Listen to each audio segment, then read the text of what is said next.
ধরে নিন ইরানের জায়গায় বাংলাদেশ রয়েছে, তাহলে তারা কতটা যুদ্ধ চালাতে পারত? ইরান বিগত 11 দিন ধরে ক্রমাগত লড়াই করে যাচ্ছে বিশ্বের সবচেয়ে শক্তিশালী সামরিক শক্তিধর দুটি দেশের বিপক্ষে। শুধু তাই নয়, ইরান পাল্টা হামলা চালিয়ে ইসরায়েলের যেমন বহু ক্ষতি করেছে, তেমনই যুক্তরাষ্ট্রের একাধিক বন্ধু রাষ্ট্রে হামলা চালিয়ে মার্কিন সামরিক ঘাঁটির বহু ক্ষয়ক্ষতি করে। इंडियन को अब टेंशन इस बात की लगी हुई है कि बांग्लादेश भी ईरान की तरह ईरान के मॉडल पर अपनी आर्मी को, अपनी मिलिट्री को ताकतवर बना रहा है। जिस तरह से ईरान ने अपनी आर्मी को बहुत मजबूत बना लिया, बड़े से बड़े सुपर पावर के साथ पंगा ले लिया, उसको जवाब दे रहा बड़ा ताकतवर। यानी अब देखें कि इजराइल और उसको अमेरिका को नाको चने चिपवा रखे हैं ईरान ने। अब जो हिंदुस्तानी मीडिया वो कह रहा है कि बांग्लादेश भी अब अपनी तैयारी कर रहा है किसी युद्ध की या अपने दिफा को मजबूत बनाने की, डिफेंस सिस्टम को तगड़ा करने की, ईरान मॉडल के ऊपर। असल में इनको डर ये है कि बांग्लादेश अपने आप को इतना मजबूत ना कर ले कि कल हिंदुस्तान को चैलेंज ना कर दे। जाहिर बात है, बांग्लादेश की जो सरहद है, जो बॉर्डर है, वो एक बड़ा मुल्क इंडिया के साथ है ना, उसका बॉर्डर जो शेयर होता है। तो आए रोज इंडियन ही एग्रेशन दिखाते हैं, कभी धमकियां देते हैं। तो बांग्लादेश ने तो भाई अपने आप को तैयार करना है। अब वो कह रहे हैं कि चाइना से, तुर्की से एयर डिफेंस सिस्टम की बातें कर रहे हैं कि बांग्लादेश बोल ले रहा है। अस्सलाम वालेकुम दोस्तों, मैं हूं एहसान खान और आप देख रहे हैं यूट्यूब चैनल एहसान रिएक्शन विद एहसान। आपको बताएं कि इंडियन मीडिया, इंडियन जर्नलिस्ट अब ये कहते हुए नज़र आ रहे हैं कि बांग्लादेश अपनी आर्मी को ईरान मॉडल पर, उस तर्ज पर बनाना चाहता है। यानी बहुत ही स्ट्रॉन्ग और बड़े से बड़े मुल्क के सामने जो खड़ा हो जाए और जो हार ना माने, टफ टाइम दे, अपने मुल्क की भी हिफाजत करे। इसी के ऊपर दोस्तों एक वीडियो क्लिप है, वो देखेंगे, फिर हम इसके ऊपर बात करेंगे। जुड़े रहिएगा आखिर तक, इस वीडियो को जरूर देखिएगा। वेस्ट बंगाल इंडियन मीडिया इसके ऊपर मजीद क्या कह रहा है। 3, 2, 1 एंड क्यू। ধরে নিন ইরানের জায়গায় বাংলাদেশ রয়েছে, তাহলে তারা কতটা যুদ্ধ চালাতে পারত? ইরান বিগত 11 দিন ধরে ক্রমাগত লড়াই করে যাচ্ছে বিশ্বের সবচেয়ে শক্তিশালী সামরিক শক্তিধর দুটি দেশের বিপক্ষে। শুধু তাই নয়, ইরান পাল্টা হামলা চালিয়ে ইসরায়েলের যেমন বহু ক্ষতি করেছে, তেমনই যুক্তরাষ্ট্রের একাধিক বন্ধু রাষ্ট্রে হামলা চালিয়ে মার্কিন সামরিক ঘাঁটির বহু ক্ষয়ক্ষতি করে দিয়েছে। আর সেই হামলা এখনো অব্যাহত। এখানেই প্রশ্ন উঠছে, মধ্যপ্রাচ্যের এই দেশটি সামরিক দিক থেকে কতটা শক্তিশালী, তাদের হাতে কত ক্ষেপণাস্ত্র রয়েছে। একদিকে ইরানের রাজধানী তেহরানের লাখো মানুষ সমাবেশ করে নতুন সর্বোচ্চ নেতা মোজতাবা খামেনির প্রতি সমর্থন জানিয়েছে। তিনি সম্প্রতি তার বাবা আয়াতুল্লাহ আলী খামেনির স্থলাভিষিক্ত হয়েছেন। অন্যদিকে ইরানের পররাষ্ট্রমন্ত্রী আব্বাস আরাগচি মঙ্গলবার জানিয়েছেন যে প্রয়োজন যতদিনই হোক ততদিন পর্যন্ত ইরান লড়াই চালিয়ে যাবে। প্রশ্ন উঠছে, এত অস্ত্র কোথা থেকে পাচ্ছে ইরান? পশ্চিমা মিডিয়ার খবর অনুযায়ী ইতিমধ্যেই যুক্তরাষ্ট্র ও ইসরায়েল যৌথভাবে ইরানের 4,500-এর বেশি হামলা চালিয়েছে। অপরদিকে ইরানও কম যায় না, তারাও 3,000-এর মতো হামলা চালিয়েছে ইসরায়েল সহ একাধিক মধ্যপ্রাচ্যের দেশে।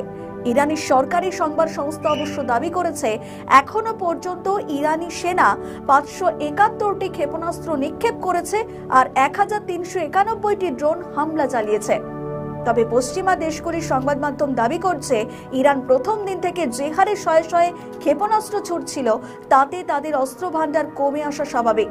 তাদের দাবি, যুদ্ধ শুরুর আগে ইরানের কাছে আনুমানিক 2,000-এরও বেশি স্বল্প দূরত্বের ব্যালিস্টিক ক্ষেপণাস্ত্র ছিল। এদিকে ইরানের প্রতিরক্ষা মন্ত্রণালয় বলছে, যুক্তরাষ্ট্র যেমন ভাবছে তাদের শত্রুকে প্রতিরোধ করার সক্ষমতা তার চেয়েও বেশি, কারণ ইরান এখনও একাধিক গন্তব্যে ব্যালিস্টিক ক্ষেপণাস্ত্র হামলা চালিয়েছে। পাশাপাশি তারা নির্দিষ্ট লক্ষ্যে শাহেদ ড্রোন ব্যবহার করছে। বিশ্লেষকদের দাবি, যুদ্ধের আগে শাহেদ ড্রোন হাজার হাজার সংখ্যায় উৎপাদন করেছে ইরান। 2026 সালে গ্লোবাল ফায়ার পাওয়ার ইন্ডেক্সে ইরানের সামরিক শক্তি মূলত সংখ্যাধিক্য এবং অসম যুদ্ধের কৌশলের উপর ভিত্তি করে গড়ে উঠেছে। 2026 সালের সূচকে তারা বিশ্বের 16তম অবস্থানে রয়েছে। ইরানের সক্রিয় সৈন্য সংখ্যা প্রায় 6,10,000, যা ইসরায়েলের তুলনায় অনেক বেশি। পাশাপাশি ইরানের হাতে রয়েছে প্রক্সি গ্রুপ যেমন হিজবুল্লাহ এবং হুতি জঙ্গি গোষ্ঠী। ইরান এখনো তাদের ব্যবহার করেনি। অপরদিকে ইরানের সবচেয়ে বড় শক্তি হলো তাদের বিশাল ব্যালিস্টিক ক্ষেপণাস্ত্রের ভান্ডার। ইরানের হাতে প্রায় 1500 থেকে 3000টির বেশি উন্নত মানের ক্ষেপণাস্ত্র রয়েছে। সেনচিল, খোররাম মাশাহর এবং ফাত্তওয়ানির মতো ক্ষেপণাস্ত্রগুলি 2000 কিলোমিটার দূরে লক্ষ্যবস্তুতে নিখুঁত আঘাত হানতে পারে। তবে মার্কিন হানায় ইরানের আকাশ প্রতিরক্ষা ব্যবস্থা পুরোপুরি ধ্বংস হয়ে গিয়েছে। ফলে এই মুহূর্তে মার্কিন ও ইসরায়েলের বিমান বাহিনী ইরানের আকাশে কার্যত ধ্বংসলীলা চালাচ্ছে। তবুও লড়ে যাচ্ছে ইরান। এবার আসা যাক বাংলাদেশের প্রসঙ্গে। একটি দেশের আকাশ প্রতিরক্ষা সাধারণত 3টি স্তরে থাকে: স্বল্প পাল্লা, মাঝারি পাল্লা এবং দীর্ঘ পাল্লা। বাংলাদেশের বর্তমান অবস্থা অনেকটা এমন যে আমাদের কাছে ঘরের দরজা বন্ধ করার জন্য সাধারণ ছিটকিনি রয়েছে, কিন্তু বাড়িটি মাটির। ফলে যে কেউ এসে শীত কেটে সাফ করে দিয়ে যেতে পারে। আমরা দেখেছি ইরান মধ্যপ্রাচ্যের একাধিক দেশে হামলা চালিয়েছে, কিন্তু তাদের উন্নত প্রযুক্তির আকাশ প্রতিরক্ষা ব্যবস্থা রয়েছে। ফলে প্রায় বেশিরভাগ ইরানের ক্ষেপণাস্ত্র আকাশেই ধ্বংস করেছে সৌদি আরব, আমির শাহী বা কাতার। তেমনি ইসরায়েলের হাতে থাকা আয়রন ডোম প্রায় সিংহভাগ ইরানি মিসাইল আকাশেই ধ্বংস করেছে। তবুও বেশ কয়েকটি ব্যালিস্টিক ক্ষেপণাস্ত্র ইসরায়েল আঘাত এনেছে বলে জানা যায়। কিন্তু বাংলাদেশের হাতে নেই কোনো ক্ষেপণাস্ত্র, নেই কোনো আকাশ প্রতিরক্ষা ব্যবস্থা। তবে সম্প্রতি তুর্কি থেকে আনা বেশ কিছু ড্রোন রয়েছে, তাও সংখ্যায় অতি নগণ্য। ফলে ইরানের মতো বাংলাদেশে হামলা হলে ঢাকা সেটা প্রতিরোধই করতে পারবে না, পাল্টা হামলা তো দূরের কথা।